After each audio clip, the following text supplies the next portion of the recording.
नमस्कार, मैं हूं डॉक्टर राजीव पथरिया और आप देख रहे हैं लाइव हिंदुस्तान चर्चा। आज हम चर्चा करने जा रहे हैं कि हिमाचल प्रदेश में जब औद्योगिक पैकेज आया, उस पैकेज के का आकर्षण था कि बहुत से उद्योग हिमाचल प्रदेश के सीमावर्ती जिलों में आए।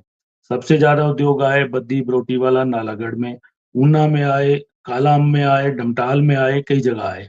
लेकिन पैकेज अब काफ़ी समय पहले का खत्म हो चुका है, लेकिन उसके बावजूद भी उद्योगपति इसलिए टिके रहे कि हिमाचल प्रदेश एक विद्युत उत्पादक प्रदेश है पूरे देश में और यहाँ पे सरप्लस बिजली होने के कारण सस्ती बिजली उनको मिलती थी और बिजली की आपूर्ति 24 घंटे रहती थी, कट बहुत कम लगते थे। इसी के चलते उद्योगपति टिके रहे और हज़ारों लोगों का, लाखों लोगों का रोज़गार भी इससे जुड़ा रहा और सरकार को भी कहीं न कहीं अलग-अलग टैक्सेस के रूप में आय होती रही। लेकिन पिछले 1 साल से विद्युत दरों में खासकर औद्योगिक क्षेत्र के लिए काफ़ी इज़ाफ़ा हुआ है। उद्योग संघ लगातार मिल रहे हैं, उद्योग मंत्री से मिल रहे हैं, मुख्यमंत्री जी से मिल रहे हैं, उप मुख्यमंत्री से मिल रहे हैं, अपने विधायकों से मिल रहे हैं जो संबंधित क्षेत्रों के हैं, कि इन दरों में जो ₹1 की सब्सिडी दी जाती थी, इसको बंद ना किया जाए। क्योंकि अगर ये सब्सिडी बंद हो गई तो उसके बाद पड़ोसी राज्यों की तुलना में हिमाचल प्रदेश की विद्युत दरें अधिक होंगी। ज़ाहिर है हरियाणा इस समय सबसे सस्ती बिजली है, जम्मू में उससे भी सस्ती है, पंजाब में भी थोड़ा फ़र्क है और उत्तराखंड में। और बहुत से उद्योग तो अब शट डाउन कर रहे हैं, ग्वालथाई में एक बड़ा स्टील यूनिट शट डाउन कर दिया है, 2000 लोगों के रोज़गार पे संकट आ गया है। वहीं कुछ फार्मा यूनिट भी जम्मू में शिफ्ट हो रहे हैं, जम्मू में इंसेंटिव भी मिल रहे हैं और धीरे-धीरे उद्योग जगत अब प्रदेश से पलायन करने जा रहा है। आखिरकार सरकार क्यों नहीं सुन रही है? क्योंकि सरकार के पास भी खाली खजाना भरने के लिए कुछ नौकरशाहों ने ऐसा बताया है, सरकार को ऐसे सुझाव दिए हैं कि विद्युत क्षेत्र ही है, जहाँ से सरकार का खाली खजाना भरा जा सकता है। लेकिन उसकी कीमत कितनी चुकानी पड़ेगी? आज हम उसी विषय पे चर्चा करेंगे। हमारे साथ चर्चा में भाग ले रहे हैं संजय गुलेरिया जी हैं, भाजपा के प्रदेश के उद्योग प्रकोष्ठ के ये संयोजक हैं। कुशल जेट्टी जी हैं, प्रदेश कांग्रेस के प्रदेश के वरिष्ठ प्रवक्ता हैं। राजीव सिंगला जी हैं, स्टील उद्योग हिमाचल प्रदेश के प्रमुख हैं। संजीव शर्मा जी हैं, लघु उद्योग भारती के प्रदेश के महासचिव हैं। तो सबसे ज़्यादा इस समय संकट स्टील उद्योग और भारी उद्योगों पे आ रहा है, ये जो दरें बढ़ी हैं। सिंगला जी, क्या कंपैरिज़न क्योंकि मुख्यमंत्री जी का भी कुछ दिन पहले भी बयान था कि ₹1 सस्ती अभी भी बिजली हिमाचल प्रदेश सरकार दे रही है उद्योगों को और उनका कहना है कि 31,298 छोटे और मध्यम उद्योगों पे इसका कोई असर नहीं पड़ेगा जो बढ़ोतरी हुई है। जबकि आपकी एसोसिएशन कल भी उद्योग मंत्री से मिली है, टिम्बर ट्रेल में। उन्होंने ये भी कहा है कि 46% 1 साल के अंदर वृद्धि औद्योगिक विद्युत दरों में हुई है। ये क क मुख्यमंत्री सच कह रहे हैं कि ये आपके आंकड़े सच कह रहे हैं? जी, सिंगला जी। सर, ऐसे है जो मुख्यमंत्री जी कह रहे हैं कि छोटे उद्योगों पे कोई असर नहीं पड़ेगा। छोटा उद्योग किसको कहते हैं आप? 100 किलोवाट से जो ऊपर के उद्योग हैं, सबको बिजली महँगी पड़ रही है। 100 किलोवाट कोई मतलब 99% इंडस्ट्री का लोड 100 किलोवाट से ऊपर है। 99% इंडस्ट्री। 100 किलोवाट से कम लोड तो किसी का भी नहीं है। तो जो मुख्यमंत्री को या तो उनको जानकारी नहीं है या उनको गलत जानकारी दी जा रही है। जैसे भी उनको गुमराह किया जा रहा है कि यहाँ जो आज हम यहाँ हिमाचल में आए थे 15 साल पहले 20 साल पहले जब हम आए थे हिमाचल में लोग उद्योग लगाने, सिर्फ बिजली ही एक ऐसा कारण था कि जिसके लिए हम यहाँ आए थे।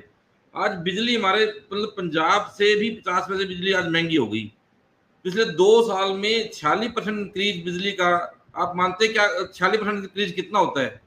हमारी कॉस्टिंग का हमारी जो कन्वर्जन कॉस्ट होता है उसका 50% हिस्सा बिजली है जी। अगर बिजली में जी। 46% की वृद्धि हो जाएगी तो हमारा तो अनवाइबल है। हम कनेक्शन सरेंडर करें ना करें तो हम साल मतलब महीने 2 महीने 3 महीने में वैसे ही बंद हो जाएंगे सर। मतलब हमारे को मजबूरी, हमारी तो प्लान की मजबूरी बन गई है सर। मतलब हम बैंकों का लोन भी डिफॉल्ट हो जाएगा, ये तो मजबूरी बन गई है। अब हिमाचल में एम्प्लॉय कॉस्ट 3 रुपए पर यूनिट है जी। जो हमने कल जी। कल हमारे को उद्योग मंत्री जी से मिले, उनको हमने बोला कि हमारे हिमाचल में 3 रुपए पर यूनिट एम्प्लॉय कॉस्ट है, जबकि नेशनल का डाटा 40 पैसे पर यूनिट का है जी एम्प्लॉय कॉस्ट का। अब या तो वो तो सरकार बैन करे, अगर एम्प्लॉय बोर्ड के पास ज्यादा है उसकी वजह से नुकसान हो रहा है उसको सरकार बैन करे। अब हमारे कंज्यूमर पे डाल दिया जाएगा तो ये तो उनको मतलब यूनिट चाहिए नहीं। मतलब जो सरकार का रवैया है कि इंडस्ट्री हमारे को कुछ देती नहीं है। अब मैं कह रहा हूँ सरकार का डाटा 159 इंडस्ट्री के प्रति है जी, कि ये बड़े उद्योग से हमारे को मिलता क्या है। अब मैं कह रहा हूँ ये 159 उद्योग 1 लाख लोगों को डायरेक्ट रोजगार दे रहे हैं सर, डायरेक्ट सीधा रोजगार। जी और जी कम से कम 1000 करोड़ का जीएसटी का रिवेन्यू डायरेक्ट हम जीएसटी कैश पेबल करते हैं 1000 करोड़ से ज्यादा का। वो जी मतलब हर एक छोटे से मतलब जो 159 उद्योग में एक फैक्ट्री में कम से कम 50 ट्रक होंगे जी। मतलब ट्रांसपोर्ट का भी 60% माल यही ट्रांसपोर्ट को काम देते हैं जी, गुड ट्रांसपोर्ट को। तो ये सारा जो लोग यहाँ हमारे पास काम कर रहे हैं वो किसी हिमाचल में किसी का कमरा लेके रह रहे हैं जी, किसी का राशन ले रहे हैं जी, ये भी तो हिमाचल को रोजगार है जी। अब ये अगर ये करें जी इंडस्ट्रियल इंडस्ट्री, ये इंडस्ट्रियां हिमाचल को देती कुछ नहीं है, तो फिर मतलब इंडस्ट्री चाहिए ही नहीं है। मतलब सरकार का रुख ही यही है। जो कुछ अफसर हैं, मैं नाम नहीं लेना चाहूंगा, कुछ अफसरों का हमारे पास नाम आया है, 1-2 अफसर जो सलाहकार बने हुए हैं सरकार के, वही सरकार को गुमराह कर रहे हैं। मतलब कल हमारे को उद्योग मंत्री जी ने भी कहा जी मेरी चलती नहीं है, मैं आप लोगों का पक्ष रखता हूं, मेरी सुनी नहीं जाती है। उनका भी ये रवैया था, कह रहे मैं आपकी बात दोबारा रखूंगा, बड़े स्ट्रॉन्ग तरीके से रखूंगा अगर मेरी बात सुनी गई तो। जी। तो सिंगला जी, क्या लगता है कि उद्योगों के प्रति ये जो मौजूदा सरकार है गंभीर नहीं है और उसको कोई फर्क नहीं पड़ रहा कि सर यूनिट सरकार शट का डाउन हो रवैया रहे ये है हैं? कि हमारे को उद्योग चाहिए ही नहीं है। कह रहे उद्योग जी कुछ देता ही नहीं है, लोग बाहर से हरियाणा और पंजाब से लोग आए हैं, हिमाचल को लुटने आए हैं। सरकार का रवैया सीधा ये है। जी हमारे को 10 साल 5 साल सरकार भाजपा की रही सर, उससे पहले सरकार वीरभद्र जी की रही जी। वीरभद्र जी के टाइम में उन्होंने पहले फर्स्ट ईयर में पहले एश्योरेंस दे दिया था 5 साल बिजली का कोई दाम नहीं पड़ेगा। फिर उसके बाद जी जयराम ठाकुर जी आए, हम उनसे मिलने गए, उन्होंने भी आश्वासन दिया कि 5 साल कोई वो नहीं बढ़ेगा। पिछले से जब लास्ट ईयर में जयराम ठाकुर जी की सरकार थी, 20 पैसे बिजली की वृद्धि की 20 पैसे बोर्ड ने, तो सरकार ने सब्सिडी देके इंडस्ट्री में मार नहीं पड़ने दी वो। जी और जी ये 2 साल में सर 46% का इंक्रीज कोई साधारण इंक्रीज नहीं है सर। जी जी जी जी जेठी जी जुड़े हैं। मैं जेठी जी, आपकी सरकार को उद्योग चाहिए ही नहीं और उसका रवैया ऐसा, आपके उद्योग मंत्री जैसा कि सिंगला जी ने बताया, वो बोल रहे थे कि मेरी चलती नहीं है, मैं फिर से बात करूंगा, कोशिश करूंगा। उद्योग मंत्री भी बेबस हैं। क्या ये जो यूनिट है 1 लाख लोगों को रोजगार दे रहे हैं, एक यूनिट तो बंद हो गया आपका ग्वालथाई में, 2000 लोग तो घर बैठ गए, ठीक है। बड़े फार्मा यूनिट भी जम्मू जा रहे हैं, जम्मू में इंसेंटिव दिए जा रहे हैं और 5 रुपए यूनिट है, जो आप यहाँ पे लगभग आपने 7.5 रुपए से ज्यादा जिसका दाम और कर दिया, तो क्यों ये ना। भी बता दूं सर आपको, अगर हम जी लोग चले गए तो बिजली बोर्ड की जो कमाई है वो भी खत्म हो जाएगी। उसको 2-2.5 रुपए हाँ बिजली बाहर बेचनी पड़ेगी। जो हम 6 रुपए बिजली आज ले रहे हैं ना, 2.5-3 रुपए में बिजली जी उसको बाहर बेचनी पड़ेगी। जी फिर जेठी जी, बोर्ड क्या ऐसा करेगा? रवैया। जी, मैं जेठी जी से सवाल ले रहा हूँ, जेठी जी ऐसा रवैया आखिर क्यों अपनाया जा रहा है? उद्योगों को क्यों बाहर का रास्ता खुद ही सरकार दिखाने लगी है? डॉक्टर साहब, जी हिमाचल प्रदेश के अंदर, जैसे कि आपकी जानकारी में अगर हम थोड़ा सा पीछे चले जाएं, हिमाचल प्रदेश में 15-20 साल पीछे, जब माननीय अटल बिहारी वाजपेयी जी इस देश के प्रधानमंत्री थे, उन्होंने हिमाचल को पैकेज दिया था। उस जी दरमियान हिमाचल प्रदेश में मुझे लगता है इंडस्ट्री आई। उससे पहले इंडस्ट्री का नामो निशान नहीं था और चंद चंद इंडस्ट्रीज हिमाचल प्रदेश में हुआ करती थी। और जहाँ तक राजीव सिंगला जी जो ये बात कर रहे हैं कि मुख्यमंत्री जी ने कहा कि मुझे उद्योग चाहिए ही नहीं, या मंत्री ने कहा उद्योग चाहिए नहीं, ऐसा कौन मुख्यमंत्री और मंत्री बोलेगा मुझे उद्योग नहीं चाहिए? ये बिल्कुल सरासर गलत बात कर रहे हैं। और ये कह रहे हैं कि हम 15-20 साल से इंडस्ट्री लगाकर बैठे हैं। 15-20 साल से क्या आपने कोई पैसा नहीं कमाया हिमाचल प्रदेश में इंडस्ट्री लगा के? ऐसा आप गलत धारणा पैदा कर रहे हैं। लेकिन आप हिमाचल की स्थिति को समझिए। अगर आपने 15-20 साल हिमाचल प्रदेश में, हिमाचल की धरती में, हिमाचल के लोगों को रखकर अगर आपने पैसा कमाया, तो राज्य सरकार की स्थिति ये है कि आपके सामने है कि हिमाचल का स्टेट इलेक्ट्रिसिटी बोर्ड जो बंद होने के ऊपर कागार के ऊपर है। पिछली 5 साल की सरकारों ने जो इसका भट्टा उठाया, आज सिर्फ उद्योग के प्रति थोड़ी है, आज कमर्शियल डोमेस्टिक लोगों की भी सब्सिडी जो है थोड़ी थोड़ी वापस ली गई है। जो छोटे छोटे दुकानदार है उनकी भी 1 रुपए की सब्सिडी थी, वो भी वापस ली गई है। लेकिन वो तो कोई नहीं बोल रहे। लेकिन उद्योगपति जिनके कारोबार बढ़े, जिनके टर्नओवर बढ़े हैं, जिनकी बहुत मोटी जो है वो इंडस्ट्री के अंदर जो पैठ है, वो लोग ही क्यों बोलते हैं? आम आदमी तो नहीं आज शोर मचा रहा। मुझे बताओ, आम आदमी ने कहीं विरोध किया इसका कि एक रुपए की सब्सिडी हर एक आदमी की वापस ली गई? जो घरों में 125 यूनिट की सब्सिडी मिलती थी वो भी वापस की गई। थोड़ा सा सब्र रखिए। हिमाचल प्रदेश पटड़ी में आने वाला है। ये सरकार व्यवस्था परिवर्तन करने के लिए आई है।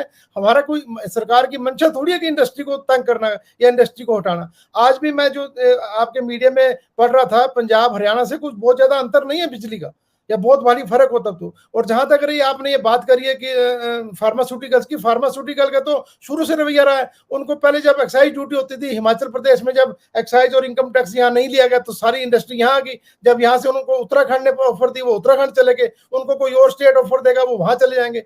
ये तो इनका रवैया इंडस्ट्री का है ही है। जेठी जी रवैये की बात नहीं है, रवैये की बात नहीं है। बात यह है कि पहले ही उद्योग नाम की कोई चीज नहीं है हिमाचल प्रदेश में, और जो थोड़े बहुत पैकेज के, वाजपेयी जी के पैकेज के कारण आए और सस्ती बिजली के कारण टिके रहे और लाखों लोगों को रोजगार दे रहे हैं, जैसा कि इन्होंने बताया 1000 करोड़ जीएसटी भी दे रहे हैं। और बिजली बोर्ड का जो मुख्य खरीदार है वो हिमाचल की इंडस्ट्रियल यूनिट है। उपभोक्ता तो बहुत कम परसेंटेज है और महंगे दामों पे यही खरीदते हैं। वो ठीक कहा सिंगला जी ने, जब खुले बाजार में बिजली बेचनी पड़ेगी 2.5 रुपए यूनिट से ऊपर कोई नहीं खरीदेगा, जो यहाँ पे आप 7.5 रुपए यूनिट तक बेच रहे हैं। हालात तब खराब होंगे। सलाहकार ऐसे कौन है जो सिर्फ बिजली की दरें बढ़ाकर ही खजाने को बढ़ाना चाहते हैं? ये सलाहकार ही ले डूबेंगे और उद्योगीकरण का विनाश की तरफ बढ़ जाएगा, क्योंकि उद्योग मंत्री आपका बेबस हो गए हैं। नहीं, जहां तक आप ये कह रहे हैं कि अगर बिजली बोर्ड से पैसा कमाना, तो ये तो हम भी कहते हैं सरासर गलत है। खाली बिजली बोर्ड से पैसे कैसे कमाया जा सकता है? और खाली 1000 करोड़ की अगर ये जीएसटी दे रहे हैं तो 1000 करोड़ की जीएसटी से भी हिमाचल प्रदेश का कुछ होने वाली है? ये सारे ज्वाइंट एफर्ट्स होते हैं, परिवार को चलाने के लिए, प्रदेश को चलाने के लिए, देश को चलाने के लिए, सबके एक ज्वाइंट एफर्ट्स होते हैं जिसको चलाकर सभी परिवार या प्रदेश सरकार या देश चलता है। इस करके इनका योगदान है इंडस्ट्री का। मैं इस बात से कम मना कर रहा हूँ। हिमाचल प्रदेश में कोई मुख्यमंत्री मंत्री इस चीज को नकार नहीं सकता कि मुझे इंडस्ट्री चाहिए। किसी भी स्टेट में, किसी भी शहर के अंदर एक बड़ा इंडस्ट्री का यूनिट आता है, वहां के बेरोजगारों को रोजगार मिलता है। मैं इस बात से बिल्कुल सहमत हूँ। आज सरकार के पास रोजगार के साधन कम है, लेकिन अगर प्राइवेट कोई बड़ा यूनिट आता है उसमें रोजगार बच्चों को मिलता है और वो खुशहाल शहर, वो गांव, वो इलाका, पंचायत वो खुशहाल होती है। इस बात से इनकार नहीं है। लेकिन राजीव जी को यह भी पता होना चाहिए, सिंगला जी को, कि आज हिमाचल प्रदेश की परिस्थिति क्या है। माननीय मुख्यमंत्री रात दिन चिंता करते हैं कि मैं हिमाचल पंजाब की स्थिति भी आपको पता होगा सर, वो पंजाब मैं आपके पास बाद में आऊंगा। पंजाब बहुत बड़ा प्रदेश है। पंजाब बहुत बड़ा प्रदेश है। पंजाब की तुलना हिमाचल से नहीं की जा सकती। हिमाचल में अगर इंडस्ट्री आई है तो सीमावर्ती इलाकों में इंडस्ट्री आई है, और हिमाचल प्रदेश में कहीं इंडस्ट्री नहीं है। आप बताओ, बद्दी प्रोटी वाला या कालाम या आपके डमटाल को छोड़कर और कोई इंडस्ट्रिस्ट कहीं कुछ जुब्बल, रोडू, कोटखाई या चंबा में कौन इंडस्ट्री लगाता है? 3-4 इलाके। जेठी जी बाहर से हम कच्चा माल जुब्बल रोडू में पहुंचाएं और फिर वहां से उसको प्रोसेस करके फिर ट्रांसपोर्टेशन पे भेजें। ऐसे इंडस्ट्री नहीं चलती है। पथरिया जी, ऐसे इंडस्ट्री नहीं चलेगी। अभी भी बाहर से ला रहे हैं वो माल। देखो, मैं उद्योग लगाऊंगा तो पहले मैं अपना प्रॉफिट देखूंगा, मैं घाटे में क्यों चलाऊंगा? उनको सिर्फ इंसेंटिव लाया था और उसके बाद सस्ती बिजली, और अब सस्ती बिजली में छीन जाएगी। यही बात करी थी कि जब पैकेज मिला था, इनकम टैक्स फ्री था, एक्साइज फ्री था, वैट फ्री था, सेल टैक्स फ्री था, कुछ भी नहीं था, तब इंडस्ट्री यहाँ पर आई। अदरवाइज कोई भी, मैं भी कहीं इंडस्ट्री लगाने जाऊंगा, मैं भी अपने मार्जिन के लिए जाऊंगा। मैं सरकार की सेवा करने के लिए थोड़ी जाऊंगा कि मैंने हिमाचल प्रदेश में इंडस्ट्री नहीं है, मैं वहां इंडस्ट्री लगानी है। कौन व्यक्ति ऐसा सेवा करेगा कि मैं अपने घाटे से इंडस्ट्री लगाऊं? लेकिन चलिए गुलेरिया जी खुद भी उद्योगपति हैं और उद्योग प्रकोष्ठ के भाजपा के कन्वीनर हैं स्टेट के। आपने भी देखा जब पैकेज आया, गुलेरिया जी आपने भी उद्योग लगाया उस समय, ठीक है, आपका उद्योग अभी भी चल रहा है। लेकिन इस बीच कई बदलाव आए और अब हालात ये आए कि जैसा कि कल भी सभी औद्योगिक संघों के अध्यक्षों ने, महासचिवों ने बैठक की उद्योग मंत्री के साथ, और उससे 2 दिन पहले उप मुख्यमंत्री के पास भी पहुंचे थे वहां हरोली और इधर के मैतपुर वगैरह के उद्योगपति। तो सब कह रहे हैं मुख्यमंत्री जी से बात करेंगे। मुख्यमंत्री जी अस्वस्थ हैं, जाहिर है उनसे बाद में चर्चा भी होगी इस विषय पे। लेकिन इस बीच जम्मू में जो सूचना है कि जम्मू में इंसेंटिव है प्लॉट लेने पे भी, बिजली भी वहां पे 5 रुपए है जो यहाँ पे 7.5 रुपए के करीब है, और जम्मू में कई लोगों ने प्लॉट ले लिए हैं और एक बड़ा फार्मा यूनिट तो वहां पे स्टैब्लिश भी हो गया है और यहाँ से जाने वाला है वो। अगर यही हाल रहा तो इस सरकार को क्या फिर लोग जो बेरोजगार होंगे, क्योंकि इतनी दूर शिफ्ट भी नहीं हो पाएंगे हिमाचली, कुछ नौकरी छोड़ देंगे जिनको शिफ्ट करने की कोशिश की जाएगी। ग्वालथाई का बंद हो गया एक यूनिट, और स्टील के यूनिट इसलिए आए थे क्योंकि मटेरियल तो बाहर से ही आता है और बाहर ही जाता है। जैसे कि इन्होंने बताया कि 50% ट्रांसपोर्टेशन का जो हमारे ट्रक वगैरह चल रहे हैं वो स्टील उद्योग पे और भारी उद्योगों पे चल रहे हैं इस समय। तो आपको लगता है कि सरकार का जो बिजली को लेके खजाना भरने की जो एक नई रवायत शुरू की है उससे नुकसान कितने होंगे? नमस्कार डॉक्टर पथरिया जी, मेरी आवाज आ रही है? जी जी, बोलिए आप। सेठी जी ने, कुशल सेठी जी हमारे पुराने मित्र हैं, इन्होंने बहुत बढ़िया शुरू किया कि श्रद्धेय अटल बिहारी वाजपेयी की जो इंडस्ट्रियल पैकेज की वजह से हिमाचल में औद्योगिकरण हुआ, और एक शायद सिंगला जी कह रहे थे कि बिजली सस्ती थी, मैं उससे सहमत तो नहीं हूं। हिमाचल में बड़ा कंड्यूसिव एटमॉस्फेयर की वजह से एक बड़े पैमाने के ऊपर औद्योगिकरण हुआ, और मैं एक चश्मदीद गवाह हूं उस औद्योगिकरण का। और उस समय जितने भी अधिकारी थे, विशेषकर जब धूमल सरकार दूसरी टर्म में आई है 2007 में, और मेजर इंडस्ट्रियलाइजेशन उस फेज में हुआ, अक्रॉस द टेबल उद्योगपतियों की क्लियरेंस होती थी, एक बड़ा अच्छा एटमॉस्फेयर था हिमाचल में, और हिमाचल का एक अच्छा इंप्रेशन है, और जिसकी वजह से बड़ा औद्योगिकरण हुआ। और कुशल सेठी जी मेरे से सहमत होंगे कि इंडस्ट्रियलाइजेशन वहीं पे होगी जहां कनेक्टिविटी अच्छी है, जहां से रेलवे हमारी हेडलाइन नजदीक है, वहीं पे इंडस्ट्रियलाइजेशन होगी। और इंडस्ट्रियलाइजेशन का सीधा सीधा एक बड़े पैमाने के ऊपर जॉब क्रिएशन में एक हाथ रहा है। मैं सिंगला जी से सहमत हूं। सेठी जी की नॉलेज के लिए 60% ऑफ द पावर कंजप्शन आज की डेट में हिमाचल प्रदेश में, दैट इज बाय इंडस्ट्री। बाकी 40% बाकी जितने हमारे दुकानदार, कंज्यूमर, हमारे लोकल हैं, वो कंज्यूम करते हैं, और उसके माध्यम से भी हिमाचल प्रदेश पैसा कमाती है। और पैकेज का मतलब था कि जॉब देनी है हमने हिमाचलियों को। लेकिन पथरिया जी, इसका जो सबसे बड़ा फॉल आउट होगा, हो सकता है 25-50 बड़े उद्योग इसको सहन भी कर लेंगे, ये जो इन्होंने बिजली की दरें बढ़ाई हैं, लेकिन इसका जो सबसे बड़ा फॉल आउट क्या होगा? मैं भी एक छोटा सा उद्योगपति हूं, हिमाचली हूं।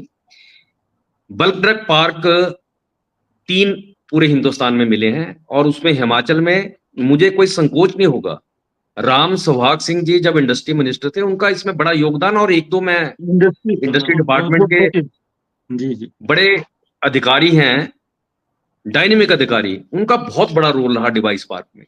जब इस तरह का मैसेज अक्रॉस द कंट्री जाएगा कि हिमाचल में बिजली की दरें बढ़ाई जा रही हैं, पिछले दिनों 12-12.5% ट्रांसपोर्टेशन के चार्जेस बढ़ा दिए गए, तो एक मैसेज अच्छा नहीं जाएगा। बड़े बड़े उद्योग जो बल्क ड्रग पार्क में इन्वेस्टमेंट करने जा रहे हैं, वो करेंगे नहीं, एम्प्लॉयमेंट बढ़ेगी नहीं। और हिमाचल प्रदेश एक ऐसा छोटा सा राज्य है, कोई भी सरकार आ जाए, चाहे भारतीय जनता पार्टी आ जाए, कांग्रेस आ जाए, किसी में बूता नहीं है कि सभी अनएम्प्लॉयड यूथ को वो सरकारी नौकरी दे पाए, और उसका एक ही माध्यम है, इंडस्ट्रियलाइजेशन। और मुझे लगता है कि अगर इस इंडस्ट्रियलाइजेशन को बचाना है, तो सरकार को बड़े सेंसिटिव तरीके से इस तरह के डिसीजन लेने चाहिए। और सेठी जी के माध्यम से मैं सेठी जी को, कुशल सेठी जी को निवेदन करूंगा कि सीएम साहब तक मेरी बात पहुंचाए। संजय गुलेरिया उनको कहना, छोटा सा कारोबार वो भी करते हैं, गलती से राजनीति में आ गए, कि 2 अधिकारियों के, मैं एक का नाम लूंगा और 1-2 को वो समझ जाएंगे, जब भी इंडस्ट्री के रिगार्डिंग उनको कोई डिसीजन लेना हो, उनके जो एडवाइजर राम सुहाग सिंह जी और 1-2 बहुत डायनेमिक ऑफिसर हैं, हिमाचल प्रदेश से संबंध रखते हैं इंडस्ट्री विभाग में, उनसे सलाह ले लें। मुझे नहीं लगता कि ये पता नहीं कौन किस अधिकारी ने ऐसी सलाह दे दी है जिसकी वजह से ये सारी हाय तौबा, और ये प्रदेश हित में नहीं है। नहीं गुलेरिया जी, जिन राम सुभाग जी का आप जिक्र कर रहे हैं, वही इस समय इलेक्ट्रिसिटी और मिल्क के लिए प्रिंसिपल एडवाइजर टू सीएम है। ये उन्हीं की सलाह से उद्योगपति सभी बोल रहे हैं। आप पता नहीं क्यों नहीं नाम उनका लेना चाह रहे, आपके हो सकता संबंध अच्छे हो, मधुर हो, लेकिन मुझे, मैंने इसलिए सारा खाका तैयार किया गया है। मुख्यमंत्री जी को कोई उनका क्या आया है, मुझे नहीं पता उनका क्या रोल है, लेकिन बल्क ड्रग पार्क में उनकी बहुत अहम भूमिका रही है, इंडस्ट्रियलाइजेशन को अच्छी तरह समझते हैं। अगर किसी दबाव में, मुझे लगता है कि अगर वो उन्होंने अगर रिकमेंड किया होगा, और मुझे लगता है कि ये प्रदेश हित में नहीं है, और कोई भी सरकार आ जाए वो सभी अनएम्प्लॉयड यूथ को सरकारी नौकरी नहीं दे सकती। और जेठी जी, ये तो सच्चाई है कि कहीं ना कहीं सरकार के लेवल पे मिसमैनेजमेंट है। ऐसे छोटे छोटे पैसे बढ़ा के आप बोलो कि आपने घाटे पूरे करने, कुछ नहीं होगा। और इंडस्ट्रियलाइजेशन जब धूमल सरकार थी, उसके बाद जयराम सरकार थी, कभी ऐसा शोर शराबा हुआ नहीं, लेकिन आने वाले समय में बहुत सी इंडस्ट्री हिमाचल में आने के लिए रुक जाएगी, ऐसा मेरा पक्का विश्वास है। नहीं रुकेगी, ठीक है, लेकिन यहाँ से पलायन कितनी इंडस्ट्री कर जाएगी जो इस तरह के चीजें हो रही है? देखो इमीडिएटली, जैसे कि मेरी जानकारी है, स्टील उद्योग तो बहुत लोगों ने मन बना लिया कि हमने यहाँ पे हमारी वायबिलिटी नहीं है। और जेठी जी देखो, मैं उद्योग चलाता हूँ, सरकार को घाटा पड़ेगा तो वो तो कटोरा लेके केंद्र को बोलेगी हमें पैसे दे दो, या कहीं से लोन अप्लाई कर देगी। उद्योगपति कहाँ जाएगा? उसको मैनेजमेंट करनी है, अपनी इंडस्ट्री भी चलती रहे, अपने एम्प्लॉय की तनख्वाह पहली तारीख को उनके खाते में पड़ जाए, और उनका उद्योग का जो भी बियर टेयर एक्सपेंशन, वो सारे कार्यक्रम चलते रहे। और उद्योगपतियों का इस समाज में बहुत बड़ा योगदान है। आज अगर गुजरात नंबर 1 स्टेट है तो ये पूरी औद्योगिकरण की वजह से है, ये पॉलिटिशियनों की वजह से नहीं है। आज देश कोई चला रहा है छोटे मोटे व्यापारी, दुकानदार और उद्योगपति। सरकारें तो मौज करती हैं, मैं भी एक हिस्सा रहा हूं इस सरकार का, और मैं बड़ी बेबाकी से, मुझे कोई बहुत लेना देना नहीं है। ये सारी सरकारों की मिसमैनेजमेंट की वजह से आज जो हिमाचल प्रदेश की दुर्दशा हुई है, उसकी वजह से हुई है। ये ऐसे चोनी ठहनी करके बढ़ा के ये सरकार का कुछ ठीक होने वाला नहीं है।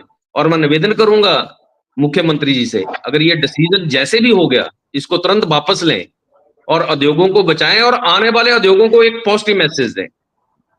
जी, चलिए संजीव शर्मा जी जुड़े हैं हमारे साथ। संजीव जी, ये जो चीजें घटित हो रही हैं, 46% अब तक एक साल में वृद्धि, और चीजें, इंसेंटिव कोई नहीं है कि नया उद्योग कोई आएगा, उद्योगपति को आकर्षित कैसे करेंगे, ऐसा इंसेंटिव कोई नहीं है। तो क्या ये हिमाचल प्रदेश ज्यादा समय तक इन चीजों को झेल पाएगा, उद्योगपति हिमाचल प्रदेश का?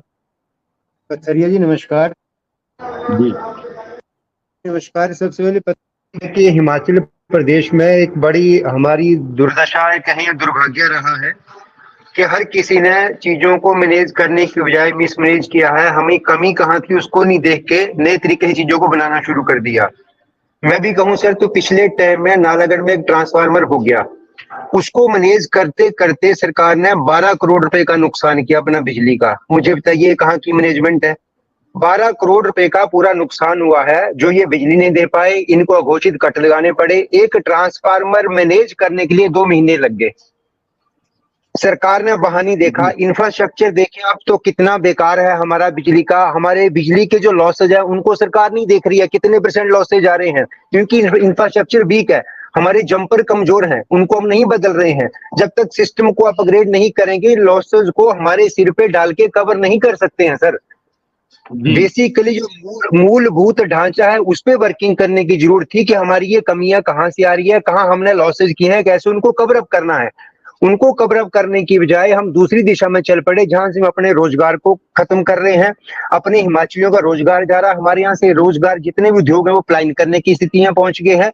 और डायरेक्ट इनडायरेक्ट 2 लाख से ऊपर रोजगार है। जो आपने गिनाए वो डायरेक्ट है, इनडायरेक्ट भी है सर। सिर्फ स्टील इंडस्ट्री हर महीने 80 करोड़ का रेवेन्यू दे रही है बिजली में। आप देखिए, सिर्फ स्टील इंडस्ट्री की बात कर रहा हूँ मैं। 80 करोड़ सर एक मायने रखता है सरकार के लिए। ये सीधा सीधा लॉस सरकार का जाएगा। आपके जितने एम्प्लॉइज रोड पे आएंगे वो सरकार के दरवाजे पे जाके खड़े हो जाएंगे, माननीय मुख्यमंत्री जी के सेक्रेटरीट पहुंच जाएंगे, हमें नौकरियां दीजिए। माननीय मुख्यमंत्री जी कहाँ से नौकरियां लाएंगे? संभावना नहीं है। उद्योग बढ़ने की बजाय घटेंगे। 37.5 रुपए एजीटी सिर्फ हिमाचल प्रदेश में है, पूरे हिंदुस्तान में और कहीं नहीं है। एक ऐसा टैक्स है जीएसटी लगने के बाद जो सरकार अलग से ले रही है, क्योंकि उनको लगता है उद्योगों के पास पैसे ज्यादा हैं। अभी जेठी जी कुछ कह रहे थे कि उद्योगपति जो आए यहाँ कमाने के लिए आए हैं। सर उद्योगपति सरकार में यहाँ पे लोकल जितने लोग हैं उनको एम्प्लॉयमेंट भी तो दे रहे हैं, सरकार को रेवेन्यू भी तो दे रहे हैं। ये तो सर एक सिक्के के 2 पहलू, हम एक दूसरे से जुड़े हुए हैं। हम ये एक तरफ सोचेंगे तो सर काम नहीं चलेगा। माननीय मुख्यमंत्री जी को और गहनता से चीज पे देखना पड़ेगा, विचार करना पड़ेगा। और मुख्यमंत्री जी को स्वतः जितने भी भारी उद्योग है उनके साथ एक अपनी बैठक लेनी चाहिए, और जो उनके मेन सलाहकार है उनको बिठाना चाहिए। टेबल टॉक के ऊपर सारे तथ्य सामने आएंगे, उन तथ्यों को लेके ही कोई निष्कर्ष निकल पाएगा। आज राम स्वाल सिंह जी क्या कह रहे हैं, मैं क्या कह रहा हूं, हमारे राजीव जी क्या कह रहे हैं, XYZ से निष्कर्ष नहीं निकलेगा। ऑन द टेबल बैठिए, एक बैठक बुलाइए, अपने बिजली के जो मेन अधिकारी हैं उनको बुलाइए, अपने सलाहकार को बुलाइए, हमें बुला लीजिए। हम आपको सारे तथ्य निकाल के देते हैं, उन पर चर्चा करके देखिए कहाँ निष्कर्ष निकलता है। सर निष्कर्ष तो निकाल के, अगर आपको उद्योग अगर बचाने हैं तो निष्कर्ष निकालना पड़ेगा। अगर आपको लगता है कि मुख्यमंत्री जी अडामेंट हो गए हैं तो कोई निष्कर्ष नहीं निकल सकता है। मैं सर हिमाचली हूँ। संजीव जी, क्या ये जो दरें बढ़ाई गई या कोई भी निर्णय लिए जाते हैं, जो जितनी भी एसोसिएशन है उनसे कोई सरकार की तरफ से कोई चर्चा या कोई बैठक की गई है या नहीं की गई? सर ये तुगलकी फरमान है। हमारे जो एडिशनल चीफ सेक्रेटरी साहब हमारे साथ चंडीगढ़ में कहते हैं कि जी हम बिल्कुल आपको बिजली पंजाब से सस्ती देंगे, उधर विधानसभा में मुख्यमंत्री जी विड्रॉ कर लेते हैं। आपस में कॉम्बिनेशन ही नहीं है, ब्यूरोक्रेसी और मुख्यमंत्री या कहीं आपस में कोई कॉम्बिनेशन है, कोई तालमेल है ही नहीं। वो कुछ कहते हैं, वो कुछ कहते हैं। जिनको उद्योग मंत्री बनाया उनके मुख्यमंत्री सुनते नहीं है, तो उद्योग मंत्री वो तो कहते हैं कि उद्योग वालों से उद्योग मंत्री जी की सेटिंग है। अब मुख्यमंत्री जी अगर ये कहेंगे तो सर हम कहाँ जाएंगे? इस तरह की विचारधारा तो नहीं होनी चाहिए ना सर। उनको उद्योग मंत्री मुख्यमंत्री जी ने बनाया तो उनके ऊपर तो उनको विश्वास होना चाहिए कि वो उद्योग हित में ही फैसला लेंगे, और उद्योग हित प्रदेश हित में है। अगर प्रदेश हित नहीं चाहते हैं तो आप उद्योग हित भी नहीं चाहते होंगे। जी जी, चलिए तो सर ये दोनों चीजें एक दूसरे से मिली हुई हैं। जी सिंगला जी, बड़ी बात उठ रही है कि ऐसे निर्णयों से पहले एसोसिएशन के साथ मीटिंग नहीं होती। वहीं जेठी जी का ये कहना है कि आपने कमाया भी है, आप थोड़ा सहन करो, प्रदेश का खजाना भरो। कहीं ना कहीं जो लाइन खींची गई है सचिवालय से वो कांग्रेस के राजीव भवन तक पहुंची हुई है, ये जो जेठी जी बोल रहे हैं वो। तो ऐसे में लगता है कि यहाँ पे निवेश मित्र या उद्योग मित्र माहौल इस प्रदेश में बना रहेगा या आगे चलेगा? सर एक बात का जवाब दीजिए जेठी साहब से कि हिमाचल में कोई उद्योग किस लिए आएगा? एक कारण बता दो आज की डेट में, एक कारण, एक सिंगल कारण मेरे को बता दो, क्या फायदा है हिमाचल में आने का? कोई उद्योग हिमाचल में किस लिए आएगा? एक भी कारण, सिंगल कोई कारण। मैं तो कह ही रहा था कि 2000 में उद्योग इसी करके आया कि जब यहाँ पर पैकेज मिला, अदरवाइज तो हिमाचल में उद्योग किस लिए आएगा सर? आज की बात कर रहे हैं हम, आज किस लिए आएगा? आज की परिस्थिति में आपको बता रहा हूँ ना, 15-20 साल। और मैं आपकी बात से सहमत हूँ। देखो जहां तक कल आपकी बैठक हुई माननीय उद्योग मंत्री के साथ, गवर्नमेंट के पास 2 साल से कोई इंडस्ट्रियल पॉलिसी नहीं है इनकी अपनी, कोई भी 2 साल हो गए गवर्नमेंट को, इंडस्ट्रियल पॉलिसी नहीं है इनकी अपनी कोई भी। राजीव जी, दोषारोपण करना बड़ा आसान है। पिछले 5 साल जो जयराम ठाकुर जी की सरकार रही उसमें आपको कोई इंडस्ट्री को बहुत बड़ा कोई रिलैक्सेशन नहीं दिया गया मेरी जानकारी में। और जहां तक मैं एक बात से संजीव शर्मा जी की सहमत हूँ कि अफसर तो वही रहेंगे, सरकारें बदल जाएगी, कांग्रेस भाजपा गिरेगी, अफसर वही रहेंगे। लेकिन हमेशा होना ये चाहिए जब इंडस्ट्री की बात है तो इंडस्ट्री के लोगों को बुला के मैं मेरी बात सुनो आप, इंडस्ट्री के लोगों को बुला के सरकार को पूछना चाहिए कि हम ये पॉलिसी अडॉप्ट कर रहे हैं, आपको तो क्या पूछा क्यों नहीं जा रहा? पूछा नहीं जा रहा ना, सवाल ये है, पूछा नहीं जा रहा। उद्योग मंत्री कहते हैं मुझे पता नहीं है, जैसा कि संजीव जी ने भी कहा। देखो अगर किसान के लिए कोई पॉलिसी लागू होती है, वो ऐसी कमरे में बैठ के कोई भी सरकार लागू कर देंगी, अफसर लागू करवा देंगे, किसानों से नहीं पूछा जाएगा, बागवानों से नहीं पूछा जाएगा, व्यापारी से नहीं पूछा जाएगा, इंडस्ट्रियलिस्ट से नहीं पूछा जाएगा। ये जो अफसर बैठते हैं वहां सेक्रेटरीट में इसी कमरों में, वो समझते हैं कि सारी बुद्धिमत्ता भगवान ने हमारे को दे रखी है, हम जो यहाँ से निर्णय ले रहे हैं वो बिल्कुल नहीं है। लेकिन अगर वो इम्प्लीमेंट अगर होते हैं निर्णय, उसका माइनस और प्लस क्या इंडस्ट्री को, दुकानदार को, बागवान को, किसान को, बेरोजगारों को होगा, वो उन चीज को उससे बिल्कुल वास्ता नहीं रखते। वो कहते हैं हमने जो वो सही है। सेठी भाई, डॉक्टर साहब सेठी जी से मेरा निवेदन है, बड़े पदाधिकारी हैं कांग्रेस के, हम 2 लक्ष्य लेके चलें, इंडस्ट्री रिटेन कैसे करनी है और नया उद्योग लाने के लिए हमें क्या करना है। दो मुद्दे पे अगर आप मुख्यमंत्री जी को कन्विंस कर दें तो ये सारा रौड़ा खत्म हो जाएगा। मैं आपसे प्रॉमिस करता हूं माननीय मुख्यमंत्री जी 2 दिन में लोगों से मिलना शुरू कर देंगे, और मैंने कल फोन भी करके पूछा भी था, वो 2 दिन में मिलेंगे। मैं 100% हमें मिला दो 5 मिनट के लिए, और एक दो अधिकारी हैं जो अच्छा ज्ञान रखते हैं, उनको भी साथ ले चलेंगे, आपके भी वो मित्र हैं। जी बिल्कुल, हम कह रहे हैं। हाँ जी, देखो सिंगला जी ने, सेठी जी बिल्कुल सही कहा कि आज की डेट में नया उद्योग हिमाचल क्यों आए। जब तक देखो इंसेंटिव नहीं चाहिए अब इंडस्ट्री को, इंडस्ट्री को कंड्यूसिव एटमॉस्फेयर चाहिए, थोड़ा इज्जतमान चाहिए, और उनके छोटे मोटे काम अक्रॉस द टेबल हो जाएं, तो मुझे लगता है इंडस्ट्री रिटेन होगी। और बाहर की नई इंडस्ट्री तभी आएगी जो एग्जिस्टिंग इंडस्ट्री, ये ब्रांड एम्बेसडर है, यही बाहर जाके चर्चा करते हैं। हिमाचल में तो मुख्यमंत्री फटक मिल लेते हैं, 1 मिनट में सुन लेते हैं का। ये काबिलियत प्रेम कुमार धूमल में सबसे ज्यादा थी, इसलिए ये इंडस्ट्रियलाइजेशन हुई। और सेठी जी आप भी मेरे से सहमत होंगे। चलिए नहीं है तो बता दो। इनकी सरकार वीरभद्र जी बड़े अच्छे कम्युनिकेट करते हैं सर। नहीं जब से सरकार सर, बनी थी, आज भी कम्युनिकेट हो रहा है, आप बिल्कुल टेंशन न करें। माननीय मुख्यमंत्री के चलिए 2 साल हो गए, सांस लेने का चलिए समय नहीं। सिंगला जी अब क्या मांग रहेगी आपकी सरकार से कि इस पलायन को कैसे रोका जाए और नए उद्योग कैसे आए, इसके लिए क्या मांग रहेगी एसोसिएशन की? सर नए उद्योगों के लिए तो कोई ना कोई इनको पॉलिसी कोई ना कोई लानी पड़ेगी। यूपी के पास आज नई पॉलिसी, इंडस्ट्रियल पॉलिसी है, पंजाब के पास इंडस्ट्रियल पॉलिसी है, तो उत्तराखंड के पास, हिमाचल में कोई आज नई इंडस्ट्रियल पॉलिसी नहीं है। और जो अगर ये लोग उद्योग बचा के रखने हैं तो जो सब्सिडी 1 रुपया की चल रही थी वो आपको वापस लेनी पड़ेगी।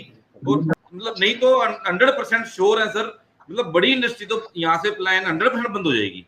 इसमें कोई दो राय नहीं, मैं धमकी नहीं दे रहा हूँ किसी प्रकार की, ऑटोमेटिक बंद हो जाएगी। जब लॉस में होगा तो उद्योगपति क्यों अपना कारोबार चलाएगा जब उसको लॉसेज होगा? 100% अपने आप बंद हो जाएगी। जी चलिए चर्चा को विराम देते हैं, समय हो गया। तो आज हम चर्चा कर रहे थे कि हिमाचल प्रदेश में बड़े उद्योगों पे जो विद्युत दरों में बढ़ोतरी हुई है उसका असर दिखना शुरू हो गया है। एसोसिएशन उद्योग मंत्री से लगातार मांग कर रही है कि इन चीजों को देखा जाए। जैसा कि अभी चर्चा में भी आया कि उद्योग मंत्री कह रहे हैं कि मुख्यमंत्री जी से चर्चा करेंगे, और ये निर्णय क्यों लिए जा रहे हैं, कैसे लिए जा रहे हैं, उद्योग मंत्री को भी इसकी भनकनी है। वहीं एसोसिएशन का कहना है कि हमारे साथ सरकार के कोई भी नुमाइंदों ने कभी भी कोई भी बैठक इस तरह से नहीं की है। वहीं पे जो बल्क ड्रग पार्क आ रहा है वो बंद तो जाएगा, लेकिन अगर यहाँ पे निवेश मित्र माहौल नहीं रहेगा, कुछ इंसेंटिव नहीं होंगे, तो निवेशक यहाँ पे कतराएंगे हिमाचल प्रदेश में आने से। क्योंकि जम्मू कश्मीर में, जम्मू इस समय रेल हेड से भी जुड़ा है, और पहले भी जो उद्योग हिमाचल आना चाहते थे पिछले 5-7 सालों में उन्होंने रुख किया है जम्मू कश्मीर का। और अभी भी अधिकतर जो हिमाचल प्रदेश के उद्योगपति हैं उन्होंने वहां पे प्लॉट्स ले लिए हैं, वहां इंसेंटिव भी है, पॉलिसी भी है, बिजली भी 5 रुपए पर यूनिट की बात कह रहे हैं उद्योगपति, और हरियाणा में भी 80-85 पैसे का फर्क है। तो इस तरह से धीरे धीरे उद्योगपति, क्योंकि हिमाचल में कच्चा माल भी लाना पड़ता है, फिर उसको तैयार करके प्रोसेस करके दोहरी ट्रांसपोर्टेशन भी झेलनी पड़ती है। और आने वाले समय में क्या होगा, क्योंकि 60% बिजली की खपत यही उद्योग जगत करता है। अगर यही उद्योग जगत धीरे धीरे प्रदेश से बाहर जाना शुरू कर देगा तो बिजली बोर्ड को खरीदार भी नहीं मिल पाएंगे। तो आज हमने इसी विषय पे चर्चा की, आप सबने चर्चा में भाग लिया, मैं आप सबका धन्यवाद करता हूँ।